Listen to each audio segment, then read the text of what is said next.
Gates Adams here on behalf of Apex Trader Funding, and I am back with Trader Lisa, who has been a consistent performer, consistently seeing payouts with Apex Trader Funding. Life sort of turned a little bit of I don't want to call it a hiccup, but some just transitional periods, which sort of brought in an interesting dynamic to her world of trading. So we're going to explore that a little bit today. Lisa, thank you for hanging out and sharing some time with us today. How are you? I'm fine, thank you very much, and glad to be back. Excellent. Well, we started the conversation off with long time no see before we started recording, and so that just brings up a really interesting point. If you don't mind sharing some of what's been going on in your world lately, you took a little bit of a break from trading, right? Yes, exactly. So we sold our house last year, at the end of last year, in October to be specific, and then my husband moved to France, just south of France, for a year now, and we sold everything and had to empty the whole house and started fresh again. So I'm a lot in France, but I'm still here in Germany too. So it's been quite a journey and a new start. So I had no time, and I tried to trade some days, but really my mind was full with other stuff, and I took a lot of bad trades then, and then I stopped for I think nearly 2 months. And then I came back and had to rebuild everything. I had to rebuild all my accounts because when I first started, I lost them all and had to rebuild them. But now I'm back. But back at it with multiple payouts now that we're on the other side of things, which I think is fantastic. But I do think this brings up such an interesting point that while many of us will trade for an hour and a half a day or something along those lines, when we don't have the mental capacity to be 100% focused during that time, it doesn't matter how little time you spend. It really is about where your state of mind is as you're going through that process. When you first decided that you were going to try to trade while you were going through this major transition, what do you feel happened in terms of like your decision making in the charts and really seeing things the way that you normally do? Yes, I was really like, okay, now you have half an hour and you need to make money in half an hour, and after that you need to stop because you have so much to do. And this pressure, you know what happens then when you have this pressure on, then you take dump trades and you lose money and you lose accounts. So we as traders experience the ever-present FOMO, the fear of missing out, and I feel like if I had a specific time limit, now I limit my trading time with intent, right? Because I don't want to trade afternoon session. If I'm in a trade and it keeps going, that's one thing, but I don't want to enter a trade during lunch or during afternoon session. And so that leaves me with a finite period of time where I'm looking for that proper entry. But if we cut that down even further, it's like, okay, I have to find something in this period of time. Do you feel like that was really the pressure that you started to see? Were you just trying to fit a square peg in a round hole, so to speak? Yes, definitely. I was just looking at the chart and thinking, okay, I need to make a trade to make money now because I don't have the time. So I took a trade without thinking too much. Sure.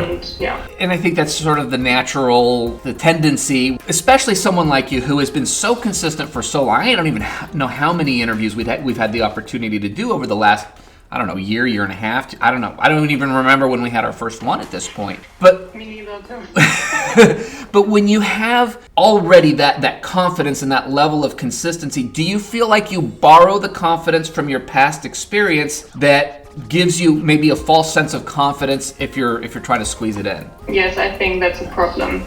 I gotcha. And then after I lost a few accounts, I thought, you can't do it anymore. You can't do it anymore. You need to stop. But then I took a break and I stopped until everything was set up perfectly. And then I started again, and now it took me around 24 trading days to rebuild my account and my account setup.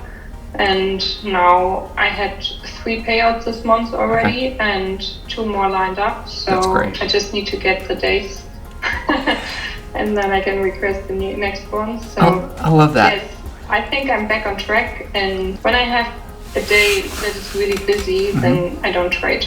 Let me ask you this, because I think that transitional period is also going to have a certain dynamic to it. So you finished the move, you got settled, and you started back up. Now, did you immediately go back to the Lisa of 6 months ago before all of this happened and immediately start seeing the same results?